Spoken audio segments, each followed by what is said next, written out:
What up, everyone? DJ Anubis and DJ Neko here with you on the Metal Tavern Radio podcast, doing another movie review. This is a special one because it is a friend of ours who is a writer and a director and an all-around fabulous human being. Yep. If you just caught our interview with director Jose Prendes the other night, this is his newest film and venture called The Exorcists. The Exorcists, as in plural. Yep. It's kind of a new twist on an old trope. You know, we've seen so many movies about exorcisms. Yeah. But this is like the best way to describe it: a tag team exorcism. Yeah. Everybody has their expertise. Cast consists of, at least for the big names that we've talked about before, Doug Bradley, Denise Duff, Kate Hodge, Katie Silverman, and Michelle Bauer.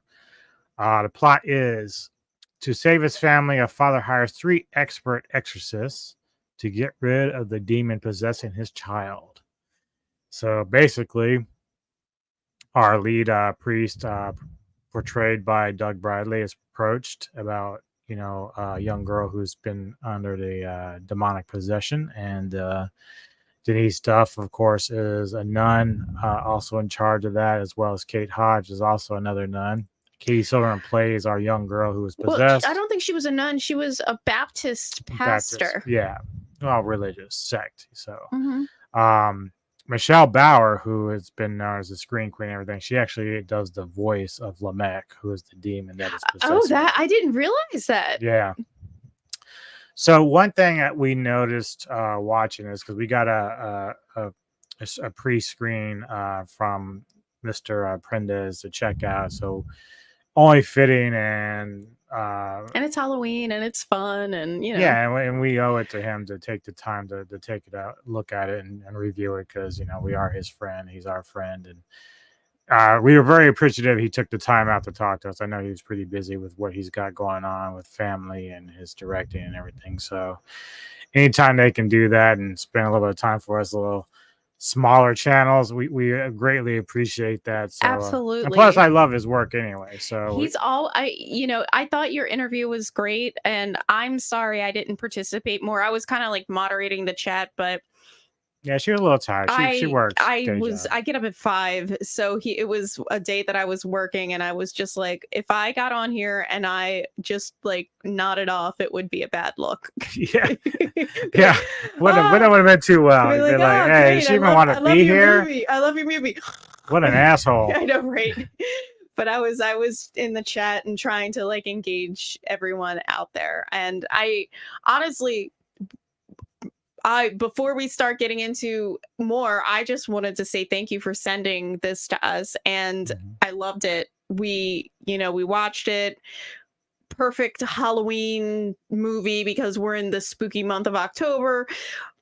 This type of stuff that I love, that gives me just enough scare. Like, yeah, the funny thing is, I read a review of this from another person who runs his own like movie blog. Yeah.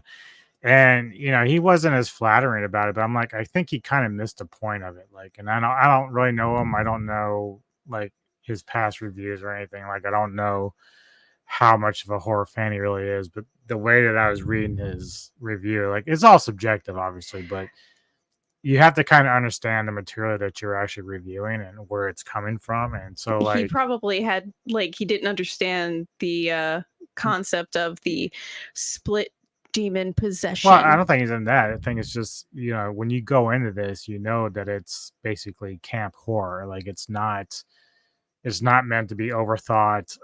It's not meant to be like avant-garde or pretentious. It's actually just your, hey man, I'm gonna give it to you straight. I'm just gonna give you some straight horror. Yeah. And there's some really great gross scenes. But that's the thing. Like, this film is very well made. One thing about Mr. Prendes that I noticed was the film is generally creepy. There's a great use of the dark versus light, which we talked about in the interview, because when I saw the trailer for Believer, which I haven't seen the movie, but I've seen the Rotten Tomato ratings, and it's horrible. Like, they were crushing it. What? But that's the thing. Like, you see the trailer and you're looking at it and you're like, oh, I think there could be some problems here. When you watch the trailer for this, which we played on the interview, like it's a lot different. And even the reviewer guy that was not so happy with it said he thought the trailer was better than the movie, but I thought the movie actually represented the trailer well. And I thought And that I'll be honest, I didn't see the trailer except for, when you had him on the other night. And so I don't want to say like I just kind of suspended my expectations. I went into this movie with kind of no back history or backstory or any kind of expectations. I was going into this more as a person who loves horror, and I grew up very Catholic. So any kind of exorcism movies really kind of hit home to me because they do, even though I'm not a practicing Catholic, I'm not religious, I'm really more of an atheist now than I've ever been.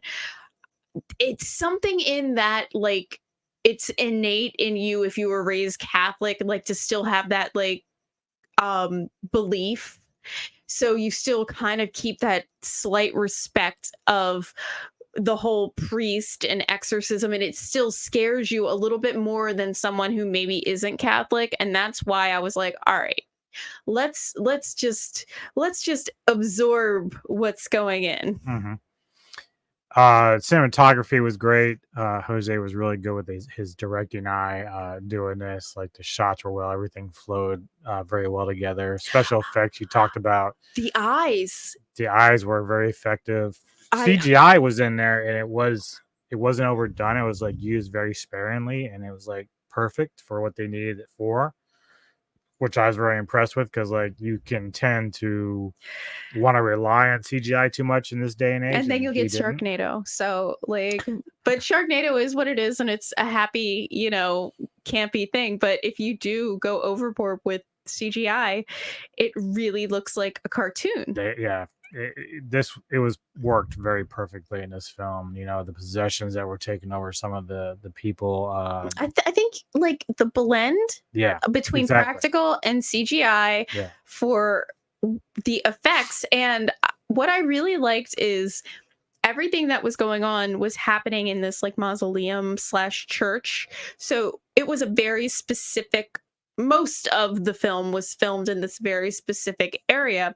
So Which is interesting because it reminded me a lot of like some sort of scenes from like Night of the Demons or One Dark Night where similar things I was happen. gonna say that because it really, and there was some characters in there that made like reference to zombies and stuff. Yeah. Like they were really just kind of pulling at anyone who is a horror enthusiast to Hmm. get these little like one liners, and you're like, I see where you're going with that. But I enjoyed that, they didn't have to go, or Jose, anybody involved in this, you really didn't have to like take it and put it on this gigantic like sound stage. You didn't have to go crazy with it. You had this very direct concept with direct, like, this is our story and this is where we are. And it was perfect for what he was going for, because the creepiness of a mausoleum in itself, Hmm. if you've ever been in one, even just to visit, a loved one, is creepy. um you compound that with all the things going on around it. I just, the absolute aesthetic of it and the creep factor was like two thumbs up. So DJ Anubis, why don't you give us the rundown and try not to, how long has this been on Prime, because I don't want to give too many Well, it's not spoilers. actually on Prime. I think when we were looking at it last night, because we got the screener, we had to actually use Chrome cast to cast it To put it, onto yeah, it. we put it on our TV But so we could I see it think it was bigger. listed on Vudu or something, and a Oh, couple other okay. ones. I think it's supposed to come to Prime. So we don't want to give too many spoilers because, like, Yeah, I'm not really gonna break down the whole story of the movie per se. okay. I will say that the story arc is very cool. One thing about it is something I hadn't kind of seen before, at least I don't recall, is we have your main demon who's able to infect other people He like around. split himself. Yeah, So he almost went like Voldemort. Like, as You know? people were in the mausoleum, he was using them as hosts, Yeah. even though he put most of his energy into the girl who needed to be Right. Huxley, who needed to be exorcised. And that's the biggest surprise for me in this film because, you know, this film is full of horror icons. Like I said, Bradley and Duff and them from past horror films. If you're not familiar, they are some of the best you'll ever see. Pinhead. Pinhead, Denise was in the Subspecies franchise. Kate Hodge was in both Rapid Fire and Texas Chainsaw Massacre 3. That's right. Michelle Bauer spoke of. She's been big in the horror genre. So, but it was Katie Silverman as Huxley that really kind of like got me. Like it was really funny because nowadays when Neko and I watch the original Exorcist, we kind of laugh because it's funny to us, and because the other movies have kind of like They parodied it, yeah. and it's But that's what's cool about Huxley as a character. You know, she's possessed, she's got the look, she's creepy looking, but her mannerisms. So there's a moment when one of the people walking in, one of the priests, are coming in, and she's kind of like doing this. You know, this is Huxley. Like, you know, they're trying to just tell her who the kid is, and Huxley's like, kind of like he's doing a high, you know, and it's kind of being a smart ass the entire time. Yeah. It's like a Gen Z's possessed kid. Like, Yeah, and then whatever. like the moment one of our characters who has a past history with the demon is starting to show itself to her, and she's freaking out because it starts saying, "Oh, you're a little crazy. You coming unhinged." Yeah, You know, you're the crazy it's so girl. fucking funny, dude. I thought Silverman did such a wonderful job of mixing in the horror with the slight comedy bits there with that. You didn't need like any kind of like over the top gore or like the vomit like from the original. You didn't really need that in this because it wasn't really designed to be like that. This was more about backstories. Like even It was kind of like The Exorcists meets Clue. If you yeah. think about it, if you've ever seen Clue, there were so many things going on. Like, oh, it was Mrs. Pettigrew in the library with the candlestick. Like, there was a lot going on between the people who made up the exorcism team, and I found that quite interesting because at times you were like, who do you trust, who you don't trust? Yeah, and that's the thing is like you had the one faction with all the priests, and then you had this other faction of kids who They were just teenage in there having fun. they went to the mausoleum to perform a seance. You know, they were Talk to the goofing off. grandma. They were literally trying to use their powers But to talk to there was a grandma. scene that Nick and I got caught off guard with, and that's when we started learning about how the demonic possession was kind of spreading. Was one of the teens was trying to find a way out, trying to find a caretaker, and then the next thing you know, caretaker is like beating him almost to death. So it's like, oh, and Nick was like, he's in on it. Yeah, yeah, she did one of those things. And so yeah, so like it has some twists and turns in there. And it's very interesting because you don't really see that with a lot of outside. Maybe like Fallen. You remember that movie? That's one of your I favorite. love that with Denzel Washington. Yeah. So there's this like spreading thing, but that was more of like the demon jump from body to body, This whereas demon was able to spread. break off. And I'm wondering if it's because they were in this like area where there was lots of dead bodies and lots of remains, and he was already powerful inside of a host. So because of that, the demon knew to call people into this area where he can like keep his power. I don't think the demon could go like to, San Francisco. I think he had to be within this consecrated area. So I think that's what the ultimate plan was, because at one moment, well, I'm not going to give away the character is like, yeah, we're Lamech, we're gonna spread across the USA. We're not just done here. We're gonna take down the world, and all this stuff. So I think the ultimate plan was to expand. But they had to get out of there first, right, and get everyone, and you had to like build like a small army. So, these innocent teenagers who were just trying to practice a seance, they got caught up in the whole, exorcism as well. Just, kind of like a byproduct of what was going on. Yep.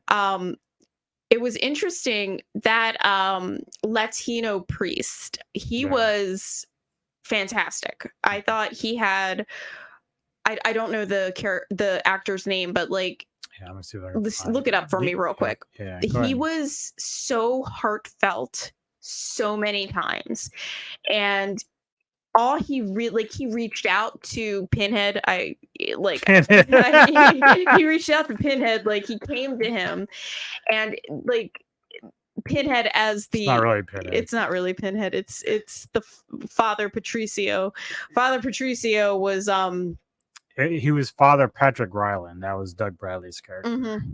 yeah, but they kept calling him Patricio. Like Yeah. that's I think Victor Marana was yes, Father Raul yes, Cortez. Father Raul. So Raul. so Father Patricio has been in the exorcism business for years, and he has a heart condition, and he actually was saying to Father Raul, like, you know, every time you do it, a piece of you just, you know, that's why I have such a heart condition, and I have so much experience now that like I have to take these nitroglycerin pills to keep myself like together. And Father Raul, all he wanted to do was just help this girl. He was just so like, I don't want to say earnest, but that's the best way to put it. He believed in his Lord. He believed in the exorcism. He believed that he could help this, you know, girl. And I forgot her name in the movie, the one who's the doctor. Oh, is that Kate? Is that Kate Hodge's character? Yes. So she was an actual physician, and they brought her along, which was, you'll find out later, was part of the bigger plan. She's crazy girl. And they wanted to really show that, you know, exorcism, like Father Owl was like 100%. Like he's like, I know this is happening, but we need a doctor here to take care of this girl while this is going on, because it's taking a toll on her body. And that was the other thing that Father Patricio was saying. He's like, anything that involves something this severe drains you physically. And he was, you know, he was like, I'm done with all this. And Father Raul's like, I need an expert. And he just came just so earnestly and just so kind. And I need you with me to do this. I can do it. I just have to have someone who has expertise in this, because I don't want to. I loved that character and I hated what happened. Sorry, that's a little spoiler. You can figure it out yourself. But I loved him as a character so much. I thought he was just, he was shining like the entire time. I think as an actor, I've never seen him in anything else, but I hope he does more. Yeah, yeah, yeah. You know, I forget how many people were. See, so we had actually seen Silverman before. Have we? Yes, and I'm thinking, so in Tales of Halloween, Love Tales of Halloween. she's I think she's one of the girls with the neighbors that were like torturing local kids. She's one of the ones that got revenge. I think that's one of I should watch that. And she played young Jess in the next new girl. She did. Yeah, that's kind of Fucking cool. New Girl. Love that show. Nice too. little connections there, because we enjoy those movies and shows a lot. So I also find it very interesting when you can kind of follow like people's progressions in their careers. One that's a big, since it's you know, Sean Gunn, you know, he's in Gilmore Girls, but he is James Gunn's brother or cousin, I can't remember. So he ends up in everything that James Gunn does, even if it's just like a quick cameo. And that's how he ended up in Guardians of the Galaxy and what was the DC one? Suicide Squad. yeah, it's been a few different. So it's just really fun, like when you're like, weren't you Kirk on Gilmore Girls and you're in Guardians now. Like, I love seeing ties to that because it's just fun. Yeah, so Anyway, go back. basically when it comes to like this movie, what I will say is this: I haven't seen Exorcist Believer, the sequel. I don't know when I will, because like right now, like There's I a said, sequel to this too? not to this, Oh. to the original, Oh, I don't think I've ever. the one it's out in theaters right now. Oh, okay. But that's the one I said the trailer looks like trash and it's getting poor reviews. So, if I'm gonna recommend anything, I recommend you go see this before that, because this to me has more going for it than Believer does. And I know I haven't seen the movie, but based on the trailer versus this movie alone, like this is just far superior. It's an easy watch, you know, like you're going to be entertained. And isn't that what you want when you watch a movie? Well, you have to be cautious too, because you know, like with Jose, you know, you're getting someone who's like very rooted in horror. Like I say this all the time, and I try not to, you know, try not to blast like these modern directors that are doing stuff like Believer or, you know, Blumhouse and stuff, because like in respect, they want to keep the horror going. But Like Blumhouse always looks so promising, and then I get sad. that's what I'm saying. Like, and so I try not to blast them too hard than I do, but you know, when I interviewed Jose the other night, he and I were talking, like, when we asked him, like,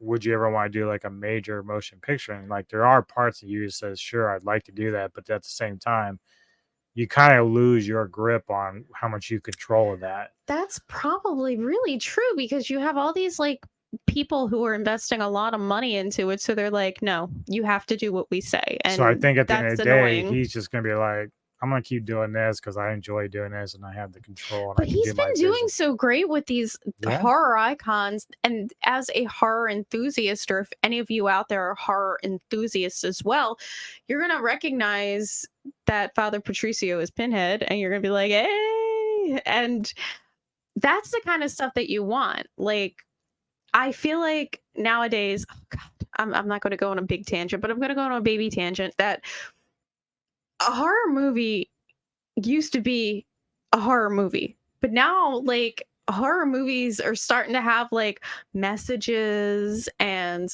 I'm like, you know, we'd watch something and it's like, okay, they're killing a bunch of people because it's a killer, or oh, we're watching a possession because it's a possession, or oh, we're watching aliens because it's aliens. Like now I feel like that's the problem what I have with Blumhouse. Like they start off really strong in their movies, and then there's something else that they're trying to drive home as a message, and I'm like, you just killed the movie. Like you had a really good trajectory. Too much to like I think they did the other remake of Black Christmas, and the thing is, like, even though it just been done as a remake in 2006, which I actually enjoyed. Is that the nurses one?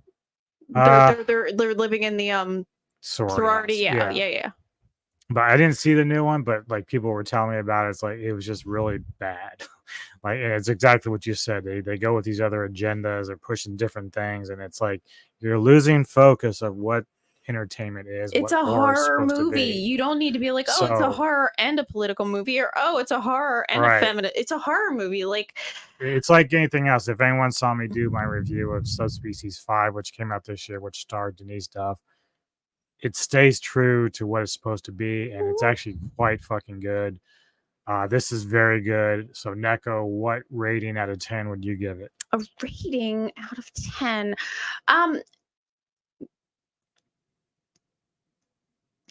7.5. Okay. I think 7.5 is good. We're not talking about like in a bad way. I'm just saying 7.5 is it's a nice solid horror movie that I would recommend to people. I think some people would not like it just because it is a straightforward horror movie, but I appreciate that. And I also think that there's some things working for it on its side. Like for me, like it wasn't super long. It had like a nice, like concise story. And those are the type of things that I like. A nice, concise story. You're not like, again, I know everybody, and I do too. I like, thinking movies as well, but you don't need to have a thinking horror movie. This is a perfect.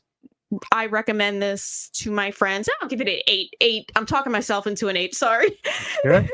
I am going to give it a 9 out of 10. Very nice. I really, really enjoyed this. It surpassed what I was expecting, so that's always what you want. Like I said, it's really well shot. I think Jose is really finding his groove. I was very happy with Headless Horseman when I saw it. So this is. I don't think I saw Headless Horseman. It was good. All right, now we got to watch that. If I was doing Joe Bob, it'd be 4 stars. So that's just how 4 Lone Star beers. Yeah, 4 Lone Star beers. So yeah, we're very happy with the final product of this. Jose, great job on this. The yes. cast. Thank you, Jose. I was 100% engaged. I liked the scariness, the slight goriness, and I love the way you ended it my favorite way, quickly. Not the Lord of the Rings extended cut. The end. It was, okay, bye. Okay, yeah, there's Doug Bradley and the kid, and they're walking away and they disappear. Oh, that was really sweet too at the end. But yeah, I'm a big fan of the end. It happens in a lot of kung fu movies. It happens in Godzilla. The end is good for me. Like, you don't need to give me the Lord of the Rings extended director's cut version of every single fucking movie. So for the rest of you who are watching, if you enjoyed this, please hit the like button and subscribe to our channel. Anything helps. Watch the movie. If you've seen it, let us know your thoughts, whether you liked it or disliked it. As long as you're just being civil about it, we don't mind what you want to say about it. So thanks again for watching, and we'll see you next time here on the Metal Tavern Radio Podcast.